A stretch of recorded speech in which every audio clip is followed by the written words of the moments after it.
Imagine a world where lightning bolts shoot up from the ground instead of down, a place where rocks crawl across the desert all by themselves, leaving long, deep grooves behind them. And from the depths of the ocean, a sound echoes, a sound that no known creature could possibly make. Sound like a scene ripped straight from a sci-fi movie? Believe it or not, this is our reality. Today, we're diving into 30 of the most unbelievable natural phenomena, events that leave modern science scratching its head. We're programmed to believe everything has a logical explanation, but our planet is here to prove us wrong. Get ready, because we're embarking on a journey through the most mysterious corners of the world and science, to witness things that remain entirely beyond human comprehension. I guarantee you some of these phenomena will make you seriously doubt everything you thought you knew about our planet. But before we dive in, let's take a second to consider how science actually operates. Scientists observe, form hypotheses, conduct experiments, and draw conclusions. This rigorous method is what allowed us to fly into space and decode the human genome. But what happens when a phenomenon simply cannot be replicated in a laboratory setting, when it occurs spontaneously without warning and leaves almost no physical trace behind? In those specific cases, science hits a dead end. The most honest thing a scientist can say in that situation is simply, I don't know. Yet, that I don't know is precisely the engine of progress, forcing us to seek out new approaches and reconsider old dogmas. The phenomena we're discussing today aren't mere curiosities. They are challenges hurled by nature directly at human intellect. These are the great riddles that show us how truly little we understand about our own home, planet Earth. We'll start with a phenomenon that is both terrifying and utterly mesmerizing: ball lightning. It's a luminous sphere that floats through the air, often appearing during thunderstorms, but sometimes even on clear days. Eyewitnesses describe it as a sphere ranging in size from an orange to a football, and it can appear white, yellow, orange, or even blue. It moves erratically, is reported to pass through walls and windows, and then either vanishes silently or explodes with a deafening roar. For centuries, ball lightning was dismissed as folklore, a simple hallucination, or pure fabrication. However, the sheer volume of reliable testimony from pilots, sailors, and ordinary citizens grew so massive that it became impossible to ignore. In 2012, Chinese scientists even managed to accidentally film it on video and analyze its spectrum. Yet, this breakthrough only generated more questions. The core problem is that none of the existing scientific hypotheses can fully account for all the properties of this phenomenon. One theory suggests burning silicon, released from the soil when struck by a regular lightning bolt. Others propose a type of plasma held together by its own magnetic field. Some researchers have even speculated about antimatter or microscopic black holes. But how do we explain ball lightning passing straight through glass without leaving a trace? How can it exist for several minutes when laboratory-created plasma lasts for only fractions of a second? And why does it sometimes behave as if it possesses intent, deftly maneuvering around obstacles? Science, to this day, cannot provide a satisfactory answer to these questions. It's possible we are dealing with a completely new form of energy that remains entirely unknown to us. Now imagine living in a quiet town, but constantly hearing a low-frequency hum. Your neighbours can't hear it, scientific instruments can't detect it, but it's driving you absolutely mad. This isn't a plot from a thriller. It's a terrifying reality for some people around the world. This phenomenon is known as the Taos hum, named after the town of Taos, New Mexico, where it was first widely reported. However, similar anomalous sounds have been registered across the globe. In England, Scotland, and Australia, listeners often describe it as sounding like a distant diesel engine idling. It's usually only heard indoors and predominantly at night. The strangest part is that only a small percentage of the population, perhaps around 2%, can hear it at all. This initially led scientists to suggest the issue was psychological or physiological, perhaps a form of tinnitus, but this hypothesis was quickly debunked. People who hear the hum in one location often stop hearing it entirely if they move somewhere else. Researchers investigated every possible source: power lines, industrial facilities, gas pipelines, seismic activity, and even ultra-low frequency military communications. None of them fit the bill. The hum lacks a specific, identifiable source, and its intensity doesn't seem to depend on the time of day or the weather. Some researchers suggest these people possess abnormally sensitive hearing and are picking up infrasound, which is usually inaudible to most of us. But what is generating it? The movement of tectonic plates, atmospheric phenomena, or something completely outside the realm of common explanation? For now, the mystery of this earth hum remains unsolved, and for those who hear it, it is a daily, unexplained torture with no obvious relief. Visual cues could include a world map highlighting the reported locations of the hum, alongside animated sound waves passing through homes. Let's travel to Norway, to the remote Hessdalen Valley. This location gained worldwide notoriety due to another mysterious phenomenon, the Hessdalen lights. Since the early 1980s, strange, wandering lights have been regularly spotted here. They range from bright searchlights to faint glows.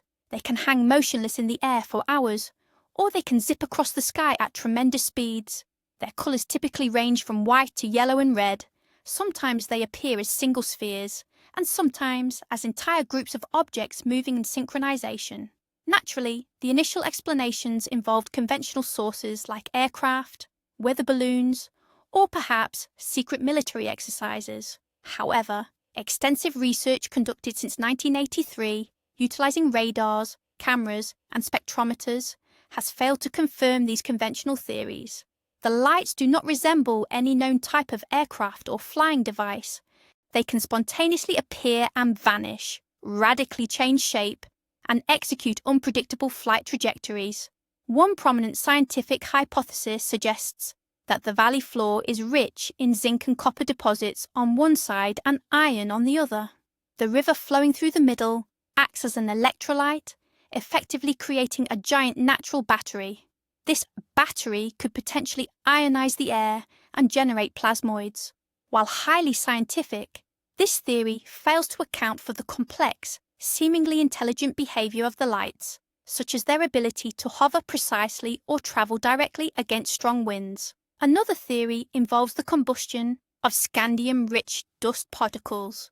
However, this explanation also leaves many aspects unresolved.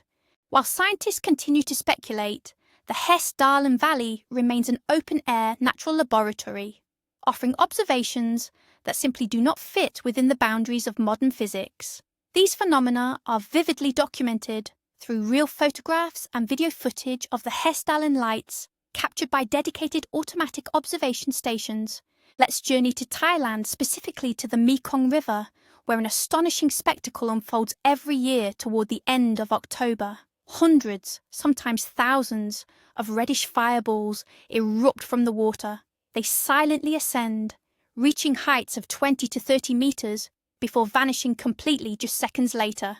Locals call this phenomenon the Naga Fireballs. They believe these orbs are released by the mythical serpent Naga, who resides at the bottom of the river, as a sacred celebration marking the end of the Buddhist Lent. The event draws thousands of curious tourists annually. Naturally, scientists have long sought a rational explanation for this aquatic mystery. The leading scientific theory suggests the fireballs are the result of methane ignition. This gas is produced deep below the riverbed as organic sediments decompose. The theory proposes that during a specific time of year, when the combination of pressure and temperature creates optimal conditions, the rising gas bubbles spontaneously combust upon contact with oxygen in the air.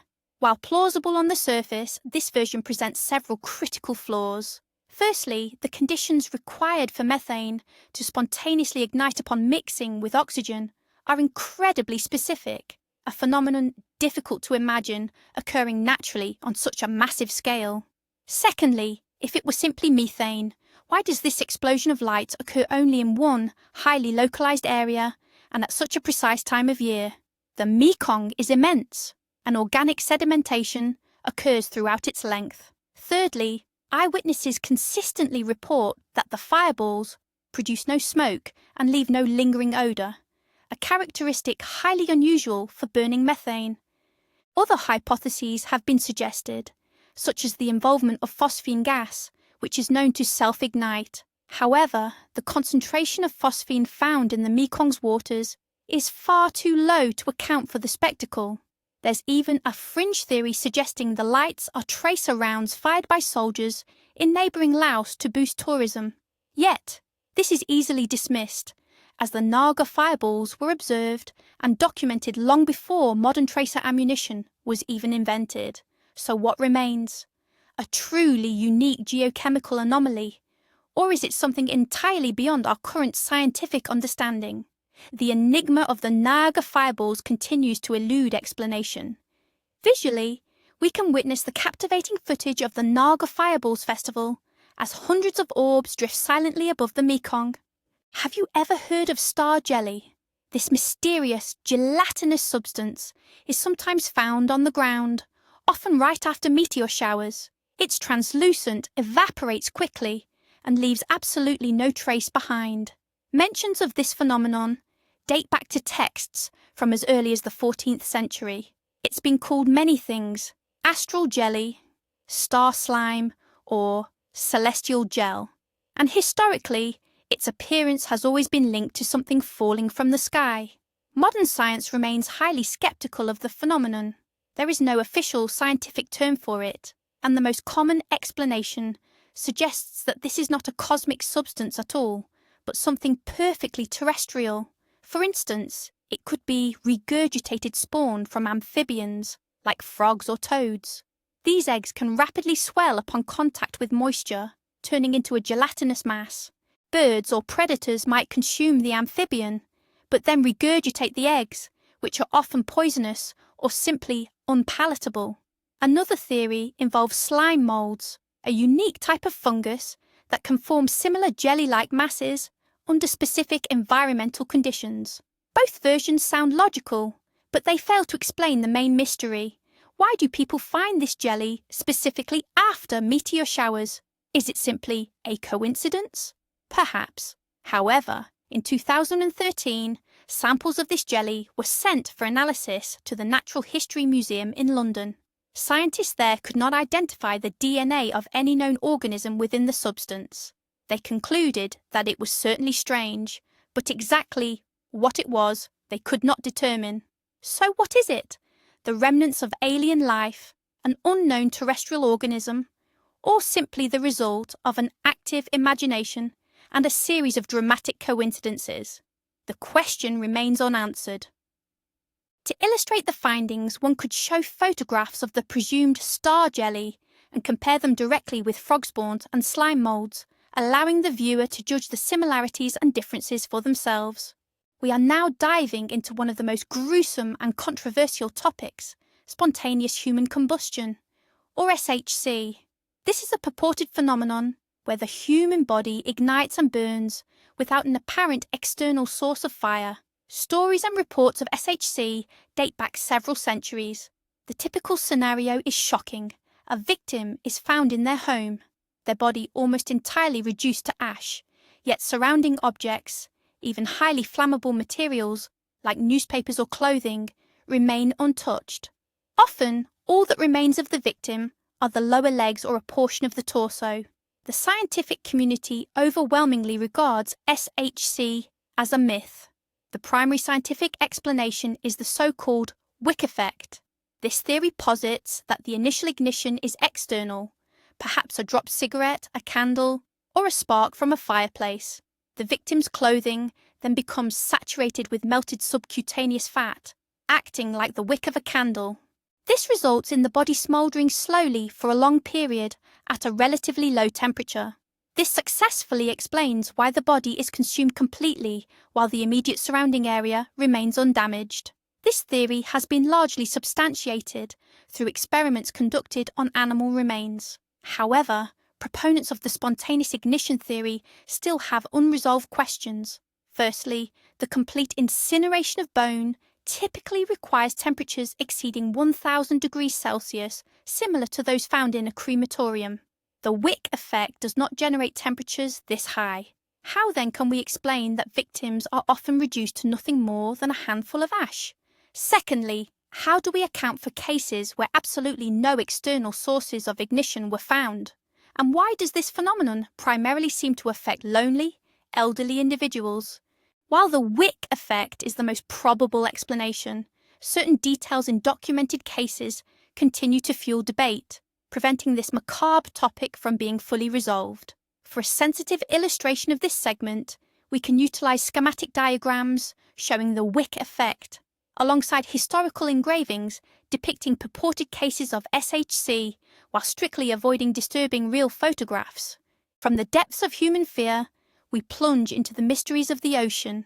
In 1997, the US National Oceanic and Atmospheric Administration, or NOAA, recorded a mysterious ultra-low frequency sound. It was incredibly powerful. Sensors separated by a staggering 5,000 kilometers managed to pick it up.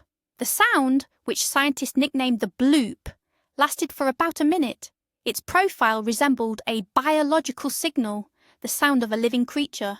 But its sheer volume surpassed the noise generated by the biggest animal on Earth, the blue whale, several times over. Scientists were left completely baffled.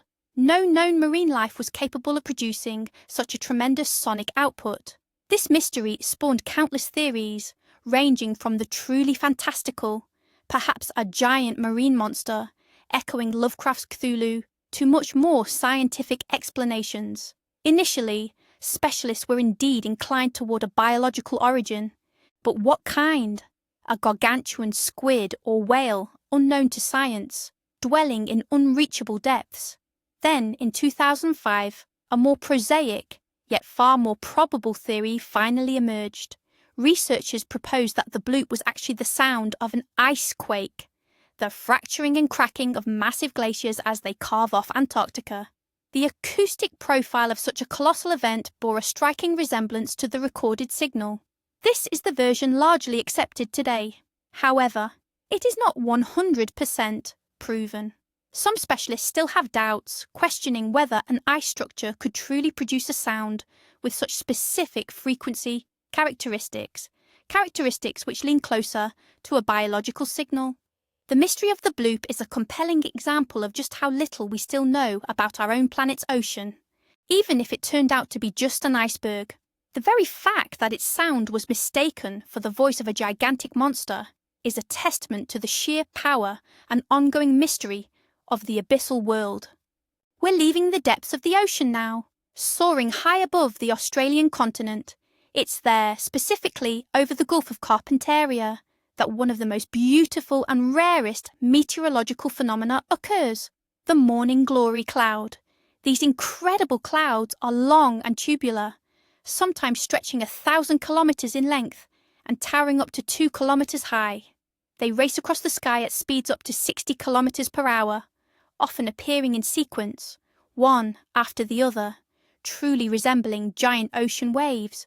Crucially, they form incredibly low, typically just 100 to 200 meters above the surface.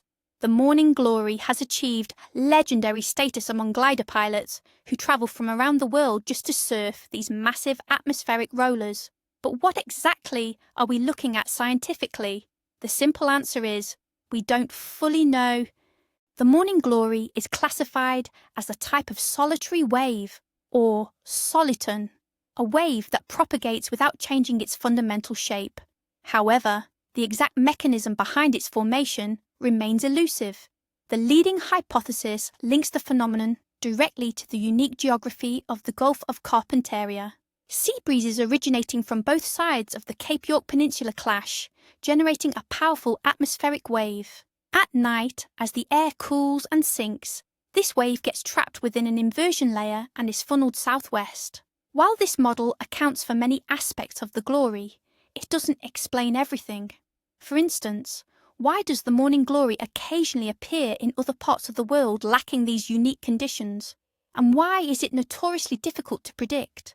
Despite advanced computer modelling and decades of dedicated observation, meteorologists still can't predict with 100% certainty exactly when or where the next glory cloud will appear. This beautiful and majestic sight serves as a potent reminder that the Earth's atmosphere is a complex, dynamic system, perpetually full of surprises. For illustration, nothing works better than breathtaking video and photographs of gliders flying right along the gigantic rolls of the morning glory cloud. Let's turn our attention back to Earth, specifically to phenomena that are far more unsettling. Earthquake lights. These are unusual light phenomena observed in the sky before, during, or immediately after seismic events.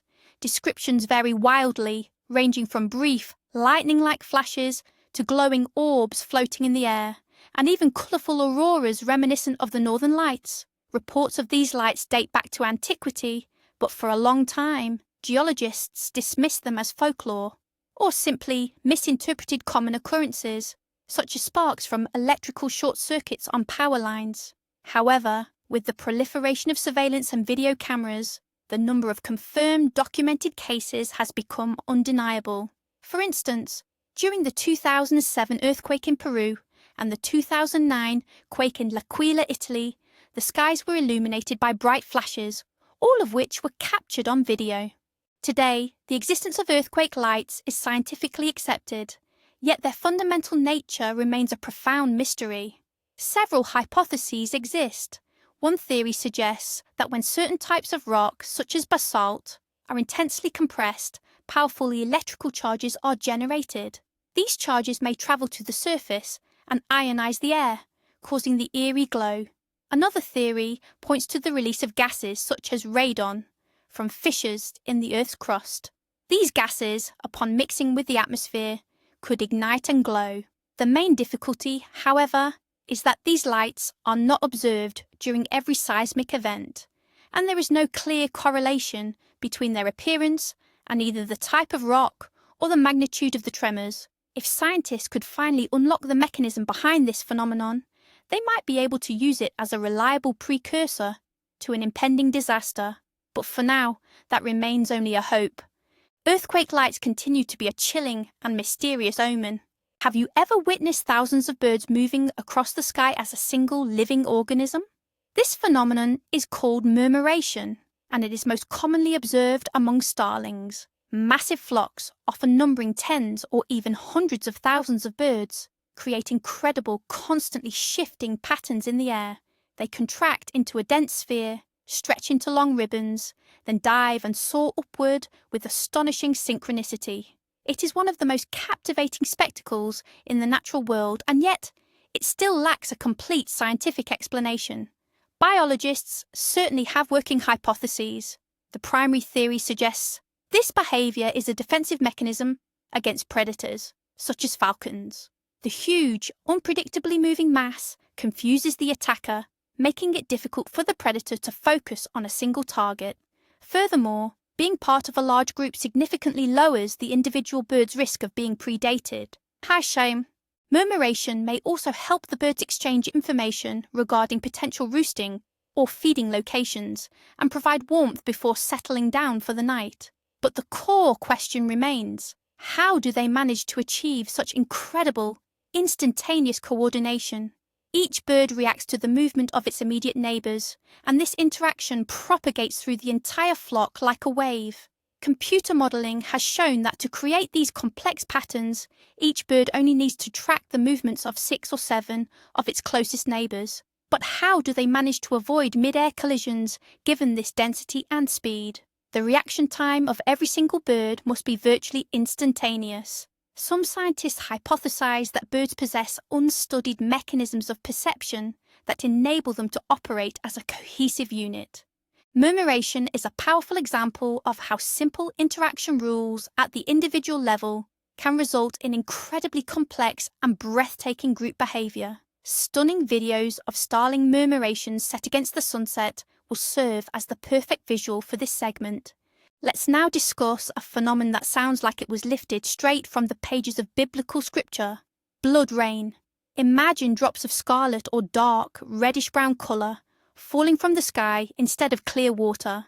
This isn't a metaphor. These rains have occurred repeatedly across the globe throughout history, often sparking widespread superstitious dread. Science, of course, offered an explanation long ago, but it turns out that solution doesn't account for every single case. The most common and logical cause is atmospheric contaminants. Powerful winds can lift reddish dust or sand from deserts, such as the Sahara, high into the atmosphere. This dust then mixes with rain clouds, staining the water droplets. This is why blood rains periodically fall across southern Europe, and analysis consistently shows the presence of African sand. The cause can also be attributed to the red spores of microscopic algae or lichen. Case closed, right? Not quite. In 2001, the Indian state of Kerala experienced intensely red rainfall for 2 straight months. Local residents collected the water, noting how closely it resembled blood. When scientists analysed the samples, they were stunned. The water contained strange, red particles that looked exactly like biological cells, yet they completely lacked DNA. They resembled neither mineral dust nor any known algae species. Furthermore, these particles demonstrated the ability to multiply even at extreme temperatures, up to 300 degrees Celsius. Where did they come from? Hypotheses range from the highly unconventional, suggesting an extraterrestrial origin, possibly delivered to the atmosphere by an exploded meteor, to an entirely unknown form of life. Debate over this Indian phenomenon continues to this day. This case proves that even seemingly well-understood natural events can harbour completely unexpected and profound mysteries. To visualise this, we can show photographs of the red water collected in Kerala, alongside maps tracking the typical path of Saharan dust into Europe. Moving on from blood-coloured rain, let's talk about stones that seem to have a mind of their own. In California's Death Valley lies the dried lake bed known as Racetrack Playa. Its clay floor is perfectly flat and smooth. Scattered across this surface are hundreds of stones, ranging from small pebbles to enormous boulders weighing hundreds of pounds. The most astonishing fact is that long, distinct tracks trail behind these stones. The rocks are moving, all by themselves, with no involvement from humans or animals. This phenomenon, famously known as the sailing stones, remained a complete mystery for nearly a century. People proposed all sorts of theories. Some talked about strong winds, others suggested ground shifts or magnetic fields. There were even wilder theories about alien interference. The problem was that no one had ever actually witnessed the movement. The stones only seemed to shift when no one was looking, usually occurring just once every few years. Then, in 2014, a team of scientists finally appeared to crack the case. They attached GPS trackers and cameras directly to the rocks.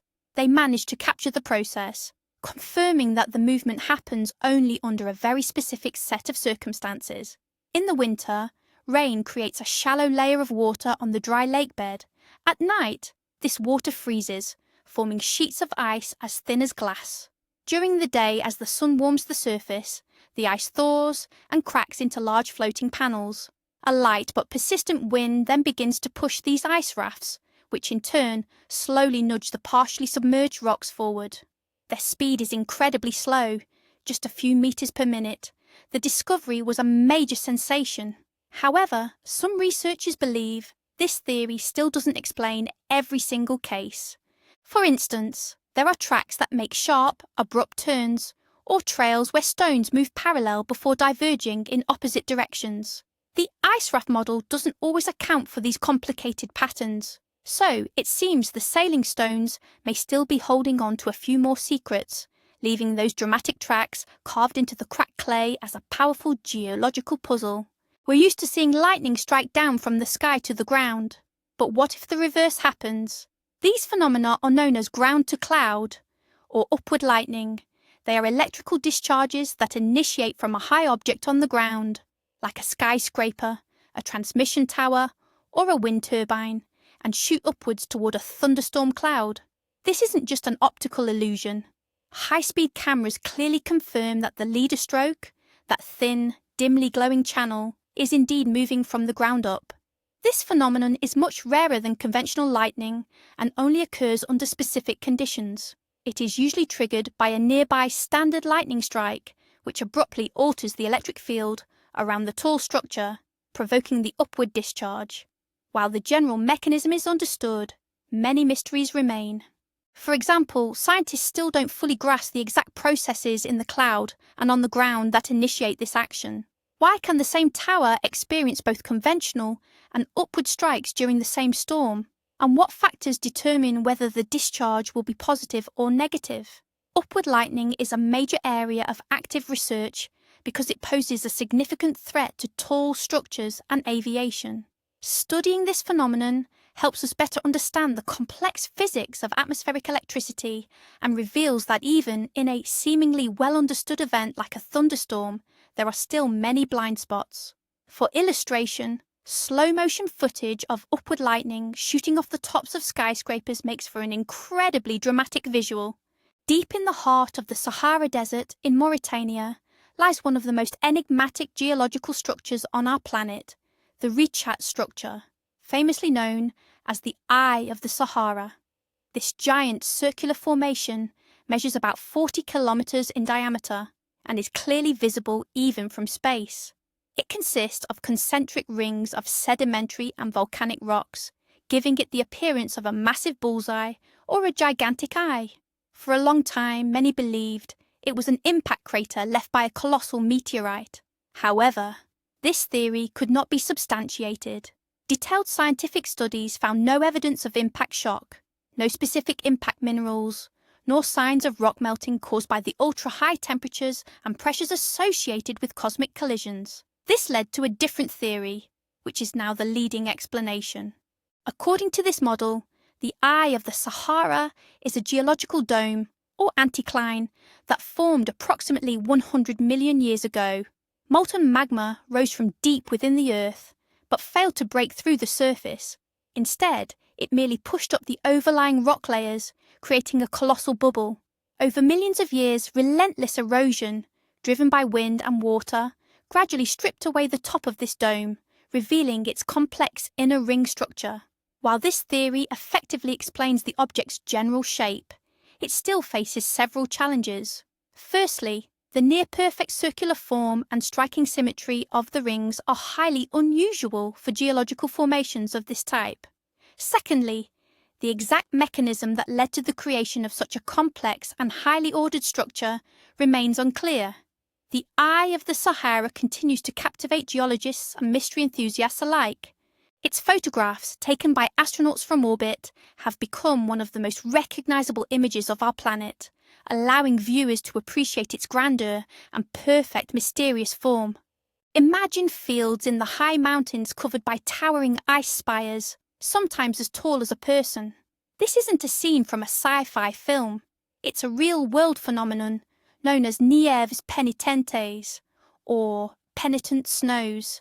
They are typically found in the dry, high-altitude regions of the Andes, often soaring above 13,000 feet. These are sharp, pointed ice formations that invariably lean toward the sun.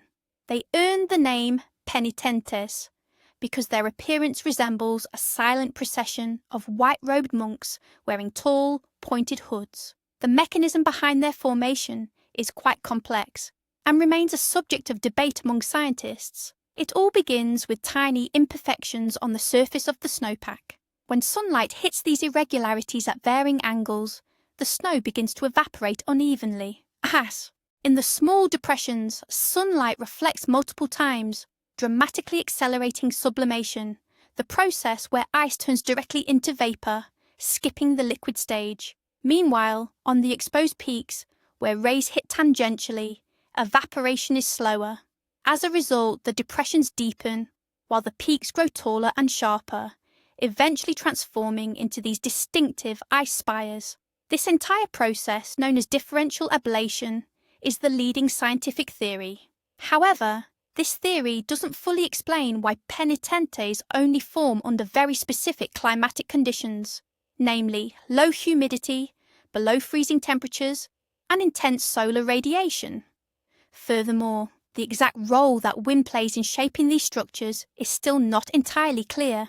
Scientists are actively studying this terrestrial phenomenon, partly because similar structures are hypothesized to exist on other planets, such as Jupiter's icy moon Europa. Thus, these earthbound penitent monks might hold the key to unlocking the mysteries of distant frozen worlds.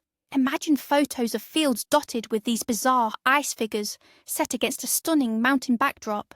What if I told you there are clouds that literally glow in the dark? And no, I'm not talking about city lights reflecting off the atmosphere or the northern lights. These are noctilucent clouds, or NLCs, the highest clouds in the Earth's atmosphere.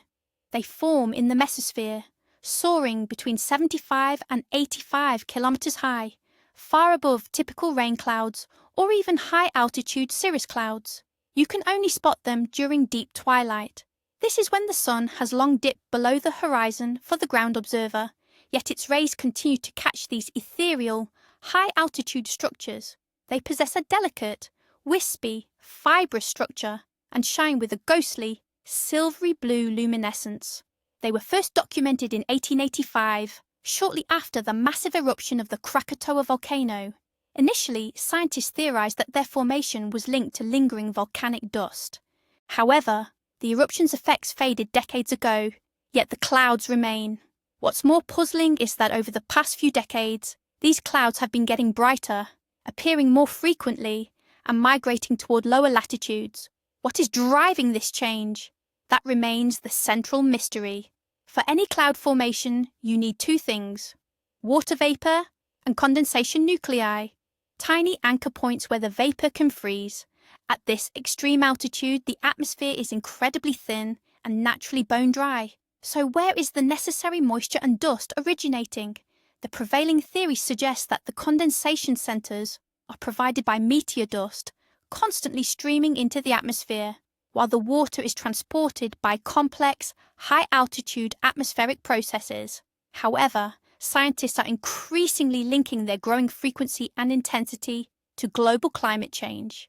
Emissions of methane, a powerful greenhouse gas, are thought to oxidize high up in the atmosphere, creating additional water vapor at these extreme heights.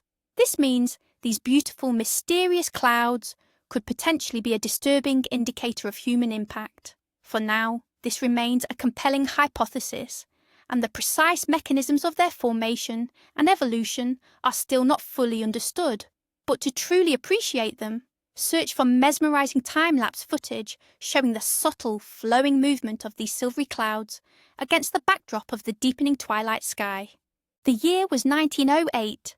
In the remote Siberian region near the Podkamennaya Tunguska River, an event took place, one that remains hotly debated even today. On the morning of June 30th, a giant fireball soared across the taiga, followed by an explosion of monstrous power. The blast was estimated to be between 10 and 40 megatons of TNT, a power comparable to the largest hydrogen bomb ever detonated. The resulting shockwaves circled the globe twice. Across an area covering more than 2,000 square kilometers, millions of trees were flattened. For several nights, an anomalous glow lit up the sky over an enormous territory, stretching from the Atlantic Ocean all the way to central Siberia. Yet, the strangest detail is that at the epicenter, no impact crater or meteorite fragments were ever found. This absence gave birth to the enduring Tunguska enigma. The leading and most widely accepted scientific theory suggests the event was caused by a celestial body, likely an asteroid or a comet nucleus, that completely disintegrated and vaporized in the atmosphere at an altitude of 5 to 10 kilometers. This atmospheric explosion fully explains the lack of both a crater and debris. While this version accounts for most of the facts, it doesn't cover everything. For instance, some eyewitnesses claimed the object appeared to maneuver before the blast. Furthermore, some studies indicate chemical anomalies in the peat bogs and trees near the blast site that don't perfectly align with the standard meteor hypothesis. This ambiguity has fueled a variety of alternative theories, some highly fantastic: the explosion of an alien spacecraft, Nikola Tesla's remote energy transmission experiments, or even the collision of Earth with a microscopic black hole or a clump of antimatter. Although the scientific community largely supports the meteor hypothesis, the complete absence of direct evidence, the physical material of the Tunguska meteor itself, leaves a crucial window open for doubt, solidifying the event as one of the great mysteries of the 20th century. Along the coast of Japan's Toyama Prefecture, An astonishing spectacle unfolds. During specific periods, typically in the spring, thousands of glowing squid emerge from the deep sea and wash ashore. These are the firefly squid, or Wattersonia scintillans. They measure only about 7 centimeters in length, yet they possess a breathtaking ability for bioluminescence. Their entire bodies are covered in thousands of tiny organs, called photophores, which emit a cool blue light. They utilize this light for communication, attracting prey, and startling predators by generating blinding flashes. Every spring, massive schools of these squid ascend from the deep waters of Toyama Bay to spawn. As the waves carry them onto the shore, the coastline transforms into a fantastical, star-studded panorama. While biologists generally understand the mechanics of bioluminescence, a chemical reaction involving the pigment luciferin and the enzyme luciferase, the real mystery surrounding the firefly squid lies elsewhere. First, it remains unclear exactly how they control their luminescence with such precision to create complex signalling patterns. Second, why does this mass phenomenon occur specifically in Toyama Bay? It turns out that the bay possesses a unique V-shaped underwater topography. A deep submarine canyon extends incredibly close to the shore, allowing currents to carry the deep-dwelling squid directly toward the coastline. But why do they congregate here in such immense numbers, precisely for reproduction? What triggers cause millions of individuals to ascend from the darkness simultaneously? Research into these marine creatures continues, and every new finding reveals an increasingly complex communication system, based on a language of light that we are only just beginning to decipher. Of course, the sheer spectacle is best captured by stunning photos and videos of the Toyama night beach, illuminated by millions of shimmering blue lights. Deep in Namibia, right on the edge of the vast Namib Desert, lies a puzzle that continues to baffle ecologists and biologists alike, the phenomenon known as fairy circles. Across the arid grasslands stretch millions of these perfectly circular patches of bare earth, ranging from 2 to 15 meters in diameter, each encircled by a dense ring of tall grass. Seen from above, the landscape looks as though it's covered in a gigantic rash. These circles appear, persist for decades, and then, just as suddenly, vanish, allowing the grass to reclaim the space. Local legends offer dramatic explanations. They are said to be the footprints of the gods, or spots where the poisonous breath of an underground dragon killed off all the vegetation. Scientists, however, have proposed 2 main competing theories. The first involves sand termites. According to this theory, the circles are created by colonies of the sand termite species, Psamatherms allochirus. The termites consume the plant roots at the centre of the circle, creating a bald patch. This bare area allows rainwater to penetrate deeper into the sandy soil and accumulate beneath the circle, effectively creating an underground reservoir. The termites thus secure a vital source of moisture. Meanwhile, the surrounding grass benefits from this water reserve, forming the characteristic lush ring. The second theory is based on plant self-organisation. This model posits that the circles are the result of intense competition for water in extremely arid conditions. Plants organise themselves to maximise their access to moisture. The bare patches act as water collectors, pooling the limited rainfall, which is then utilised by the stronger plants on the periphery. Computer modelling has shown that this type of structured pattern can indeed arise spontaneously. For a long time, the proponents of these 2 theories engaged in a genuine scientific rivalry, each side presenting compelling evidence. However, recent integrated research suggests that both sides may be correct. It is likely that termites and plant self-organisation work together, acting synergistically to create and maintain these fascinating structures. The precise mechanism of their interaction remains a subject of intense study, proving that even a seemingly small patch of desert grassland can harbour some of nature's most complex mysteries. Visually, we can show striking aerial photographs of the fairy circles and diagrams illustrating both competing theories. Have you ever seen something that looks like a rainbow, but instead of an arc, it's a perfectly straight, vibrant strip floating high up in the sky? This phenomenon is known as the circumzenithal arc. It is one of the brightest and most beautiful atmospheric optical displays, and it's often mistaken for an upside-down rainbow. But unlike a standard rainbow, which forms when sunlight is refracted by raindrops and is always opposite the sun, the circumzenithal arc has nothing to do with rain.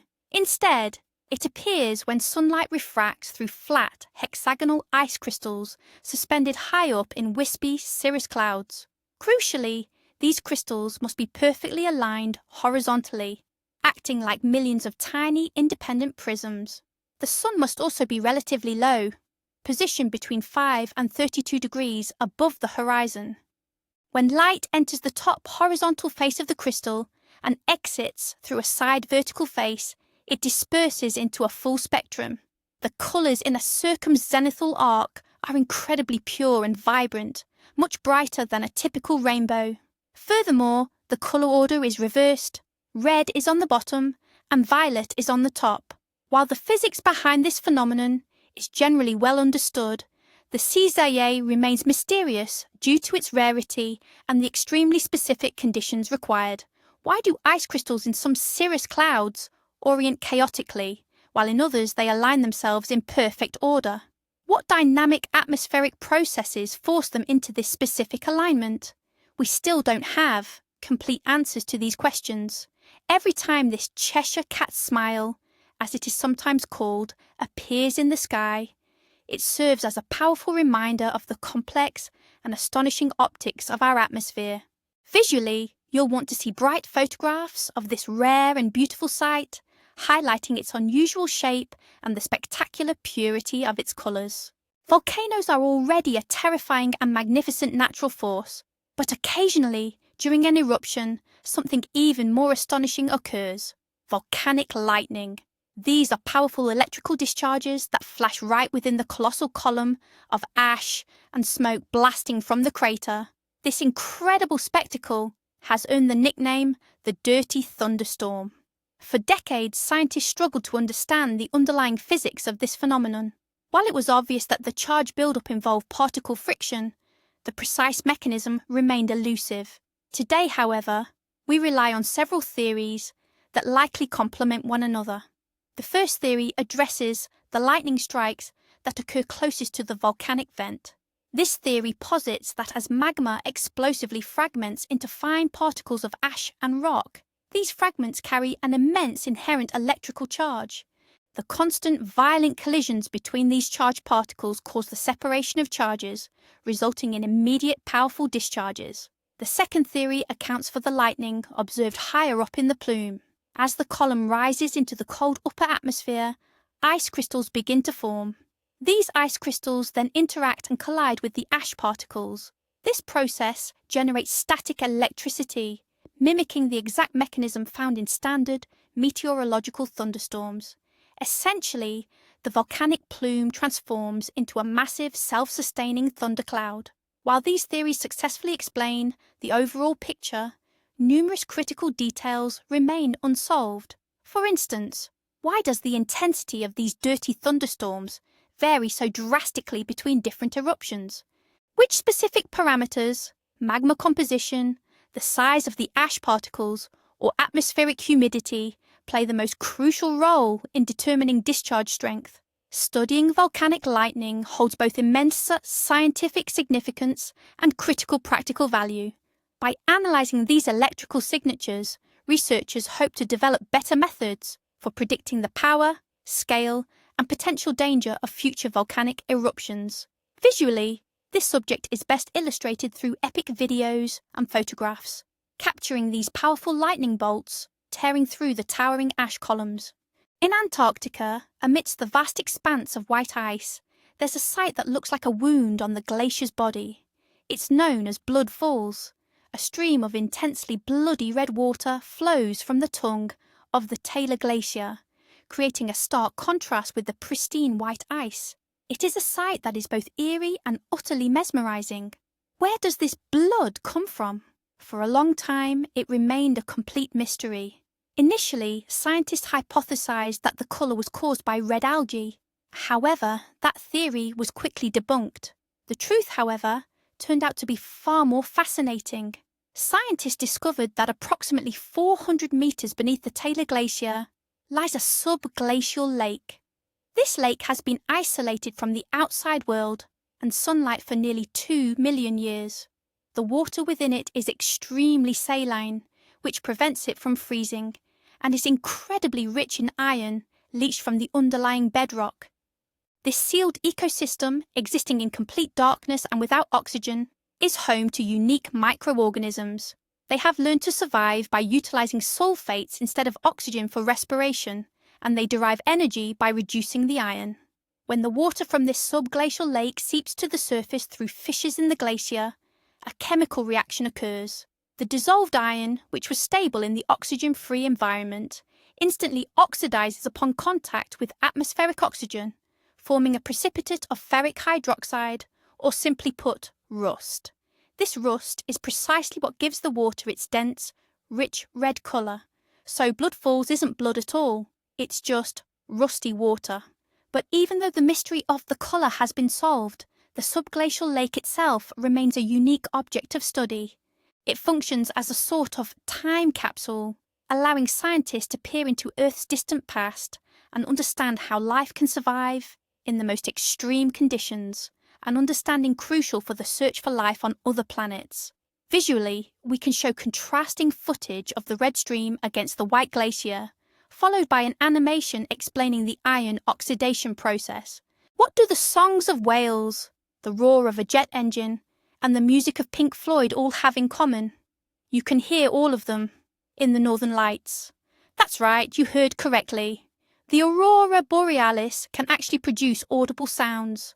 For a long time, scientists dismissed this idea as mere fantasy, the folklore of northern peoples, or simple auditory hallucinations. After all, the aurora occurs more than 100 kilometers up in near vacuum space. Sound simply cannot travel that distance and reach the ground.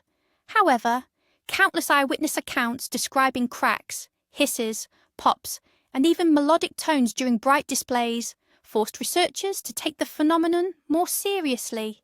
Finally, in 2012, Finnish scientists managed to prove that the sounds are real, and they were even able to pinpoint their exact location of origin. It turned out they are not generated high up in the atmosphere, but surprisingly close to the ground, only about 70 to 100 meters above the surface. The leading hypothesis explaining this works as follows.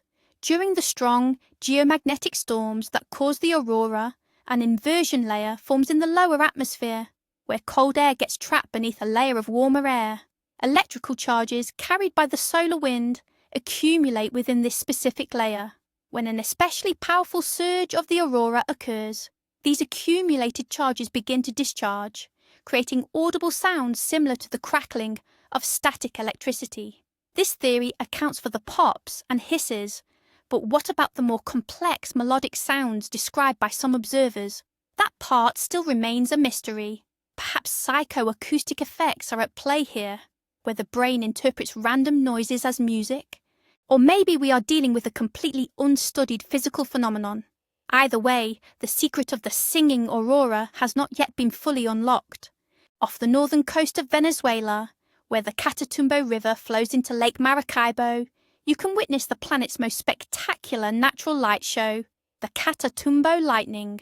For up to 260 nights a year, this continuous thunderstorm rages across the sky for as long as 10 hours almost every single night.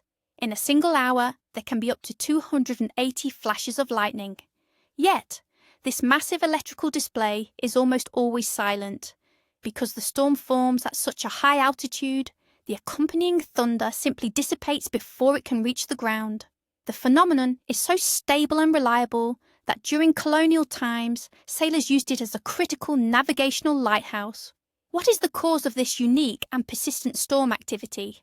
While we don't have a definitive answer, the leading hypothesis points to the region's unique geography and climate. Warm, humid trade winds sweep in from the Caribbean, moving across the Maracaibo Plain. There, they collide head-on with cold air descending from the surrounding Andes mountain range. This cold air acts like a wedge, forcing the incoming warm, moist air to ascend rapidly. As the air rises, the water vapor condenses, forming gigantic thunderclouds. The peaks of these formations can reach altitudes of up to 12 kilometers. Methane is also thought to play a vital role. It is released in large quantities from the swampy lowlands and the lake's extensive oil deposits. As this gas rises into the atmosphere, it can potentially increase the air's conductivity, thereby facilitating the formation of these powerful electrical discharges. This combined model explains much of the activity, but certainly not everything. For instance, why does the storm activity concentrate precisely over the Catatumbo River Delta? And why does the intensity of the lightning fluctuate over time? In 2010, the lightning actually vanished for several months, causing widespread alarm among locals before eventually returning. The Catatumbo lightning is an incredibly complex natural machine where topography, wind patterns, and geochemistry all intertwine, and we are only beginning to truly understand how it functions. Visually, this incredible continuous silent storm over Lake Maracaibo provides some of the most captivating time-lapse footage on Earth. Sailors are always wary of certain areas in the ocean. These are the domains of the killer waves, more accurately known as rogue waves. These gigantic, solitary walls of water are often more than double the height of the surrounding seas.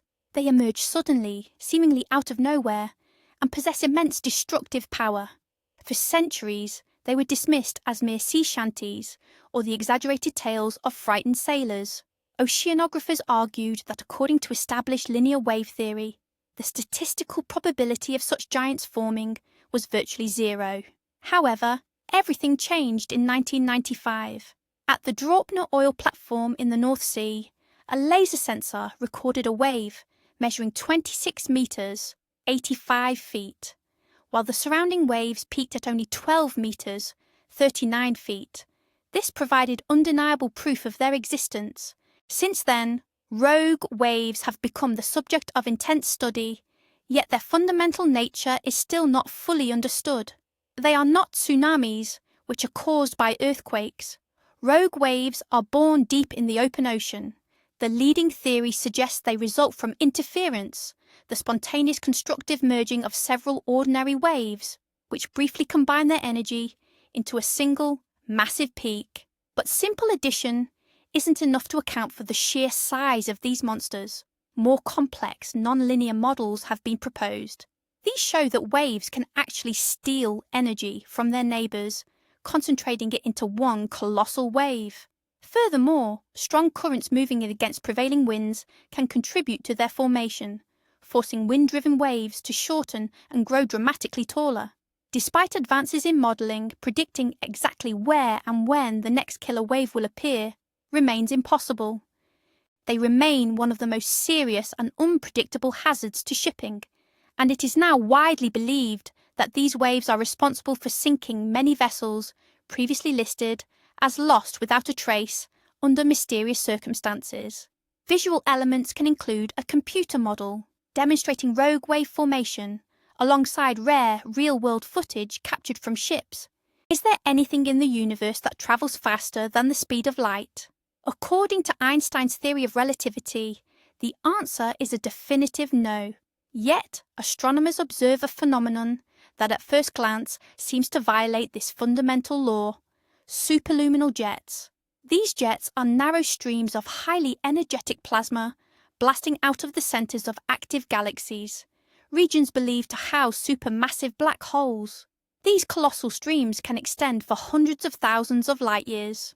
By tracking the knots of matter within these jets, astronomers made a stunning observation. In certain cases, these knots appear to move at speeds several times greater than the speed of light. How is this possible? Was Einstein wrong? The reality is, this is a clever optical illusion. The illusion occurs because the jet is pointed almost directly at us, here on Earth, and the matter within it is already travelling at near light speed.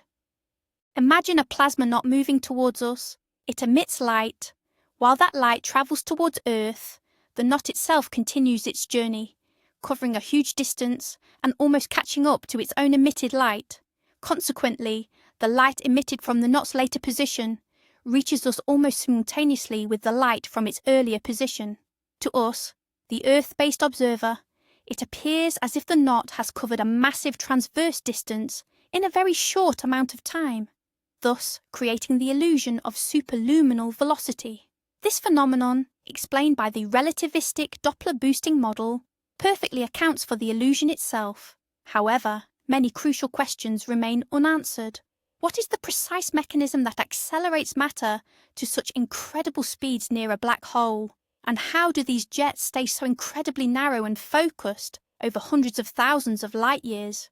Superluminal jets are not a violation of the laws of physics, but rather an extreme manifestation of those laws that we still don't fully comprehend. Visual cue. This process can be better visualized through an animation explaining the optical illusion, alongside real radio telescope images showing galaxies with these colossal jets. Astronomers have detected something strange happening on the outer fringes of our galaxy, the Milky Way. Stars on the periphery are orbiting the galactic center at the same speed as those located much closer in. This completely defies the laws of Newtonian celestial mechanics. According to those laws, the further an object is from the center of mass, the slower its orbital speed should be. Think about Neptune, which travels around the Sun far slower than Mercury does. If the galaxy were composed only of visible matter, stars, gas, and dust, those outer stars should have flown off into intergalactic space long ago. But they haven't. To explain this discrepancy, astrophysicists were forced to hypothesize that the galaxy contains a vast amount of invisible mass. This unseen mass provides the necessary extra gravity to hold these high-speed stars in their orbits. This hypothetical substance was named dark matter. It's estimated that dark matter makes up about 27% of the total mass energy of the universe, while ordinary visible matter accounts for only about 5%. The major problem is that nobody actually knows what dark matter is. It neither emits, absorbs, nor reflects light. It only interacts with our world via gravity. A host of candidates have been proposed for the fundamental particles of dark matter, ranging from hypothetical WIMPs and axions to even primordial black holes. Giant underground detectors are being built all over the world in an attempt to capture just a single one of these particles, but so far they have all been unsuccessful. There is also an alternative viewpoint suggesting that dark matter doesn't exist at all. Instead, the problem lies with the laws of gravity themselves, which may need to be modified for large cosmic scales. However, this theory remains less popular.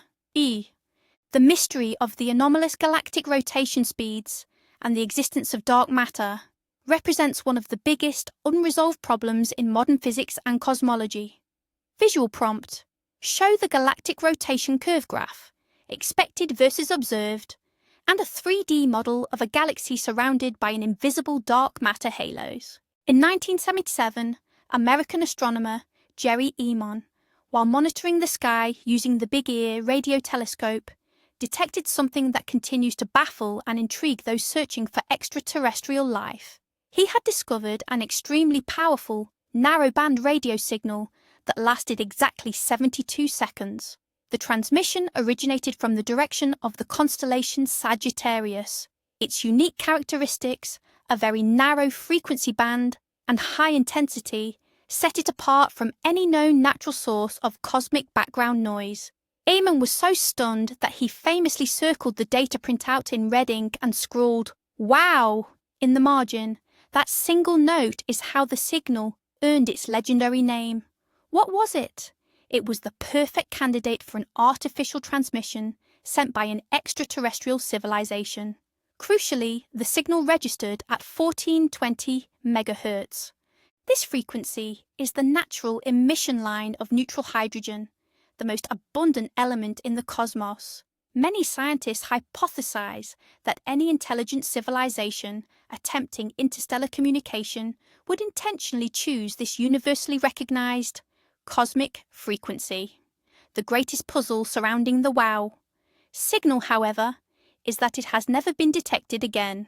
Despite astronomers repeatedly focusing their telescopes on the exact same patch of sky, they found nothing. This lack of repetition has fueled countless theories. Skeptics suggest it could have been a rare, transient natural event, such as the flicker of a distant pulsar, or perhaps even a terrestrial radio signal reflecting off space debris. In 2017, a theory emerged proposing that the source might have been a gaseous cloud surrounding a comet that was passing through the telescope's field of view. However, this explanation was widely criticized, as comets simply do not emit signals at that precise frequency and intensity. Proponents of the extraterrestrial hypothesis, however, speculate it was a powerful, highly focused transmission, perhaps from an alien lighthouse, and the Big Ear telescope was simply in the right place at the right time to catch its brief sweep. The WOW signal remains the most compelling candidate for an artificial extraterrestrial transmission ever recorded, serving as a powerful reminder that we might not be alone in the universe. The famous data printout with the handwritten "Wow" note, along with animations of the radio telescope's operation, perfectly illustrate this moment in history. What happens to our consciousness at the moment of death? It's a question that has captivated humanity for thousands of years. While science still cannot provide a definitive answer, it is actively investigating a phenomenon that might just offer a glimpse behind the curtain, near-death experiences, or NDEs. These are the profound accounts shared by individuals who were declared clinically dead but were successfully revived. Their narratives are strikingly consistent, transcending culture, religion, and age. Common themes emerge. Many describe the sensation of leaving their own body, viewing themselves from above, while observing the medical team's efforts. This is often followed by a journey through a dark tunnel, culminating in a brilliant light. They report profound feelings of peace, unconditional love, and acceptance. Some speak of encounters with deceased relatives or benevolent, luminous entities. Finally, there is the return to the physical body, often described as unwilling. How does science attempt to explain these occurrences? Several physiological hypotheses have been proposed. One primary theory attributes NDEs to cerebral hypoxia, a severe lack of oxygen in the brain. Oxygen deprivation is known to induce complex hallucinations, including the classic tunnel vision effect. Another popular theory focuses on the massive release of endorphins and other neurotransmitters that flood the brain during extreme stress, resulting in the reported feelings of profound euphoria and calm. Furthermore, researchers have pointed to heightened activity in specific regions of the brain, notably the temporal lobe. While these physiological theories successfully account for individual components of NDEs, they struggle to provide a comprehensive explanation for the phenomenon as a whole. The greatest difficulty lies in explaining cases where patients, confirmed to be in a state of clinical death with no measurable brain activity, were later able to describe in vivid detail exactly what occurred in the operating room, down to the specific instruments used and the conversations doctors had. These verifiable out-of-body accounts are the most significant challenge to the purely materialistic viewpoint. Are near-death experiences merely complex, final hallucinations, the last fireworks display of a brain starved of oxygen? Or are they perhaps a genuine glimpse beyond the boundaries of our known physical reality?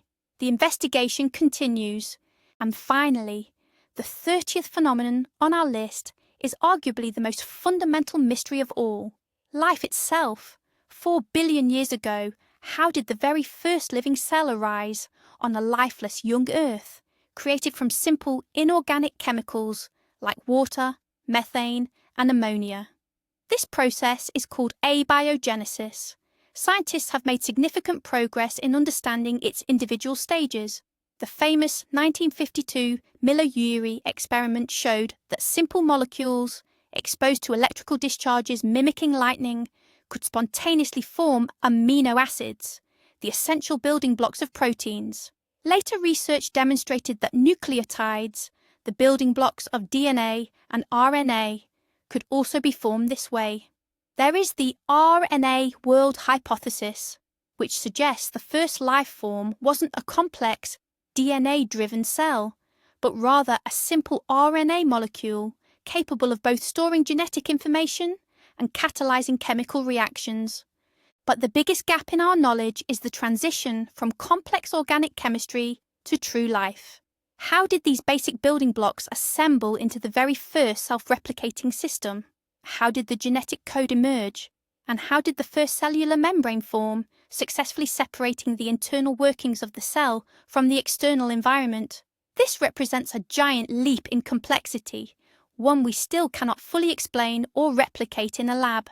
Some scientists believe life didn't originate in a warm little pond, as Darwin speculated, but rather in extreme conditions such as around deep-sea hydrothermal vents, or black smokers, which provide abundant energy and chemical compounds.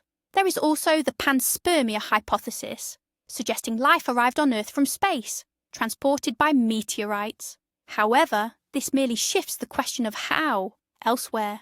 The mystery of life's origin isn't just a scientific problem, it's a profound question about our own place in the universe.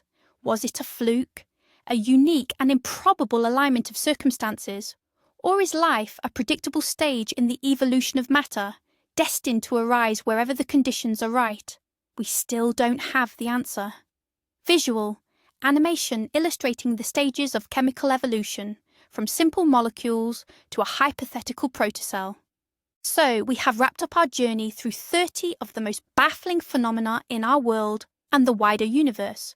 We covered everything from ball lightning that seems to possess a life of its own, to the dark matter that makes up the vast majority of the cosmos, from the mysterious, crawling stones of Death Valley, to the strange, persistent hum that only a few unlucky individuals can hear. We have seen that our planet and the universe are packed with secrets that continue to baffle humanity's greatest minds. And that truly is a fantastic thing. Every unsolved mystery isn't a sign of science's weakness. Rather, it represents a crucial point for future growth.